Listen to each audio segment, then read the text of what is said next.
खबर से सीपी जोशी इस्तीफा पेशकश प्रकरण है। सूत्रों के अनुसार तीसरी बार इस्तीफे की पेशकश की है सीपी जोशी ने। विधानसभा चुनाव परिणाम के बाद पहली बार पेशकश की थी, फिर लोकसभा चुनाव में टिकट मिलने के बाद पेशकश की थी इस्तीफे की, और अब तीसरी बार नड्डा के सामने इस्तीफे की पेशकश की। 23 जुलाई को बदला जाना था प्रदेशाध्यक्ष को, लेकिन बजट आने के कारण नहीं बदला गया प्रदेशाध्यक्ष। जब सीपी जोशी ने आलाकमान से मुलाकात की थी तब कहा था, मैं लोकसभा चुनाव में रहूंगा व्यस्त, ऐसे में आप अध्यक्ष की जिम्मेदारी से मुक्त कीजिए। आलाकमान के सामने दलील रखी गई। कुछ अन्य नेताओं द्वारा भी एक ही जाति के प्रदेश अध्यक्ष और मुख्यमंत्री रहना संभव नहीं है, और ऐसे में अब जल्द हो सकती है मदन राठौर, राजेंद्र गहलोत, प्रभुलाल सैनी या अलका गुर्जर में से किसी एक के नाम की घोषणा। सूत्रों की माने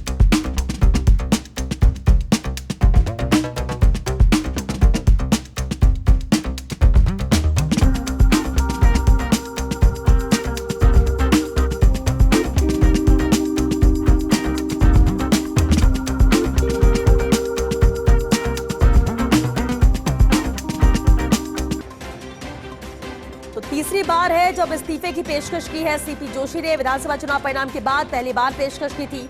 इसके बाद जब लोकसभा चुनाव में उन्हें टिकट मिला था, वो उम्मीदवार बने थे, उस वक्त भी उन्होंने पेशकश की थी कि वो चुनाव में व्यस्त रहेंगे और ऐसे में प्रदेश अध्यक्ष के तौर पर जिम्मेदारी किसी और को सौंप दी जाए। और अब तीसरी बार है जब जेपी नड्डा को उन्होंने इस्तीफे की पेशकश की है, और रीजन भी यही बात माना यह जा रहा है क्योंकि कई नेताओं का भी ये मानना है कि एक ही जाति के प्रदेशाध्यक्ष और मुख्यमंत्री का होना ठीक नहीं, और ऐसे में जाति समीकरण को साधने के लिए जरूरी है कि इसमें बदलाव हो। और चलिए, पॉलिटिकल एडिटर योगेश शर्मा जी हमारे साथ जुड़ चुके हैं। योगेश जी, बेहद अहम है, जब तीसरी बार है अब जब सीपी जोशी ने इस्तीफे की पेशकश की है, क्या नजर आता है आगामी वक्त में? क्योंकि बदलाव होना तो तय है, लेकिन जातीय समीकरण को साधने की भी कोशिश, और साथ ही साथ सामने 5 विधानसभा उपचुनाव भी हैं। देखिए, ये बात सही है कि न केवल राष्ट्रीय अध्यक्ष और प्रदेश बीजेपी के अध्यक्ष के नाम पर दावेदार अब सामने आ चुके हैं और उनकी लॉबिंग भी जारी है श्वेता, लेकिन यहाँ बेहद अहम है जो आपने बोला कि एक ही जाति की बात सामने आ रही है। लेकिन सवाल ये भी है कि सीपी जोशी को क्या नया दायित्व मिलेगा। सीपी जोशी का दायित्व तय होने के बाद, क्योंकि सीपी जोशी के नेतृत्व में भारतीय जनता पार्टी राजस्थान में चुनाव लड़ा था और विजय प्राप्त हुई और सरकार बनी, तो ऐसे में सीपी जोशी के दायित्व को तय किया जाएगा। और मुख्यमंत्री भजनलाल शर्मा अभी दिल्ली दौरे पर जब गए थे तब इस संदर्भ में उनकी बीजेपी के राष्ट्रीय नेतृत्व के साथ भी चर्चाओं का दौर चला, और जैसा कि जो नए नाम आ रहे हैं उनमें राज्यसभा सांसद, सुमेरपुर से विधायक रह चुके मदन राठौड़ जो मूल ओबीसी वर्ग से आते हैं, प्रभुलाल सैनी का नाम वो मूल ओबीसी वर्ग से है, राजेंद्र गहलोत के नाम की चर्चा वो भी सांसद है राज्यसभा के। तो ये मारवाड़ से राजेंद्र गहलोत आते हैं और मदन राठौड़ आते हैं, तो वही पूरे राजस्थान के इलाके से प्रभुलाल सैनी जो खासतौर से हड़ौती से भी ताल्लुक उनका है वो आते हैं। इनके नाम की चर्चा है। अलका गुर्जर बीजेपी के राष्ट्रीय मंत्री के तौर पर दायित्व निभाया, उनके नाम की भी चर्चा गुर्जर कम्युनिटी से और महिला के तौर पर भी सामने आई है। राजेंद्र राठौड़ जो अभी कहा जा सकता है कि उनके पास कोई भी दायित्व इस वक्त नहीं है जी। उनके नाम को लेकर भी चर्चा है कि मदन, लेकिन जो मोटे तौर पर अभी मदन राठौड़ का नाम फिलहाल रेस में आगे बताया जा रहा है। अब किस तरह से आगे की कवायद रहेगी, क्या समीकरण बनेंगे, वो एक अलग बात है। लेकिन श्वेता, इस बारे में ये अभी कोशिश यही है कि मंत्रिपरिषद फेरबदल, विस्तार, संगठनात्मक बदलाव ये 5 विधानसभा उपचुनाव से पहले हो, क्योंकि जो मौजूदा बजट सत्र है वो कहा जा रहा है कि 7 या अगस्त तक के आसपास चलने की उम्मीद बताई जा रही है। कल बीएसी की बैठक होनी है, उसमें एक एजेंडा भी सामने आ जाएगा। 29 को मुख्यमंत्री अप्रोप्रिएशन बिल पर अपनी बात रखेंगे और उसके बाद शायद 7 तारीख तक अगस्त की बजट सत्र चल सकता है। तो उसके बाद तमाम जो गतिविधियां हैं उस दौरान देखने को मिल सकती है। ये बात सही कि अगर कोई बहुत ही मेजर जल्द चेंज की बीजेपी अध्यक्ष पद पर बात की जा रही है, तो वो इसी महीने के आखिर में 29 तारीख के आसपास कोई बड़ा रीजन हमारे सामने नजर आ सकता है और बीजेपी प्रदेश अध्यक्ष पद पर नए व्यक्ति की ताजपोशी हो सकती है।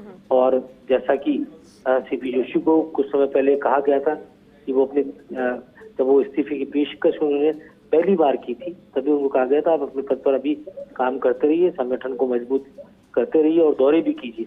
इसके बाद उन्होंने जहां जहां उपचुनाव होने हैं उन 5 विधानसभा उपचुनाव के उन जिलों के भी दौरे वो कर चुके हैं। सभी 5 जगह पर वो जाकर आ गए, उन जिलों में जाकर आ गए और वहां का फीडबैक भी वो लेकर आ गए। वो फीडबैक भी उन्होंने जेपी नड्डा और अमित शाह को बताया। तो कहा जा सकता है इस पूरे मामले में राजस्थान का मसला, क्योंकि पूरी नई लीडरशिप इस वक्त सामने आई है। पहली बार विधायक चुने गए, उन्हें ही मुख्यमंत्री बना दिया भजनलाल शर्मा को। तो ऐसे में हमें लगता है कि अब बीजेपी प्रदेश अध्यक्ष पद पर भी नया चेहरा सामने आएगा, जो कहा जा सकता है कि मूल ओबीसी वर्ग को लेकर अभी ज्यादा चर्चाएं सुनने को मिल रही है। जी योगेश जी, लेकिन क्या इस रेस में किरोड़ी लाल मीणा भी शामिल हैं या हो सकते हैं?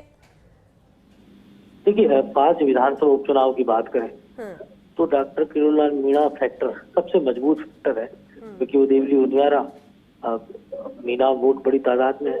दौसा विधानसभा का क्षेत्र, अब वो भी अपने आप में बहुत मेजर मीणा वोट के लिए जाना जाता है।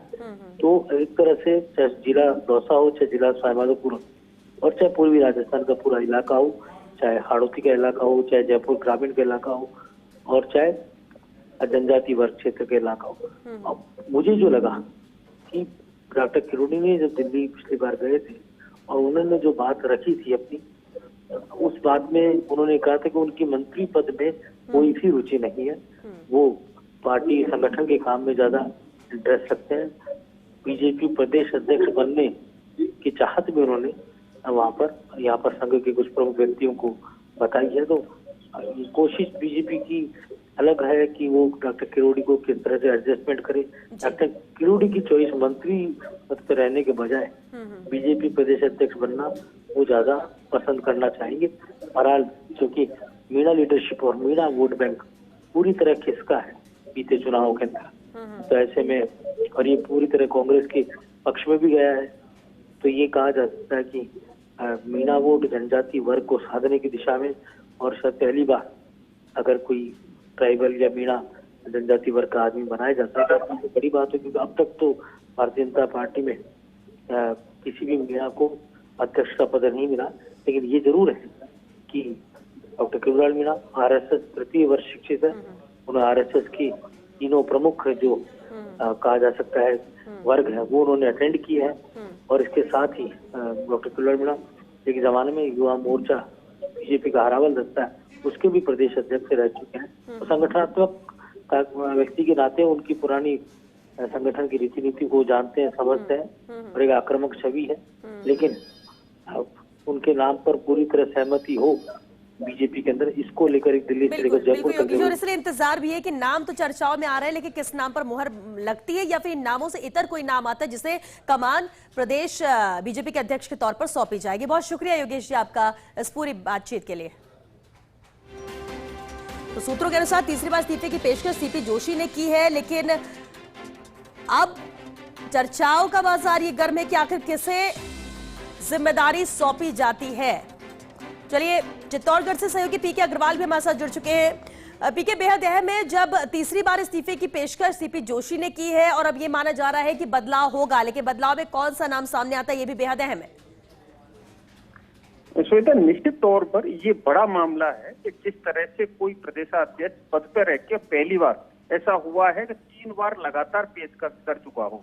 जब इन्होंने आला कमान के सामने पेशकश की पहली बार, तो आला कमान ने सूत्र बताते हैं कि 2 टूक शब्दों में सीपी जोशी को ये कह दिया था कि आपको पूछकर प्रदेशाध्यक्ष हमने नहीं बनाया था, अब पार्टी की जब तक मर्जी है तब तक आपको प्रदेशाध्यक्ष रहना होगा।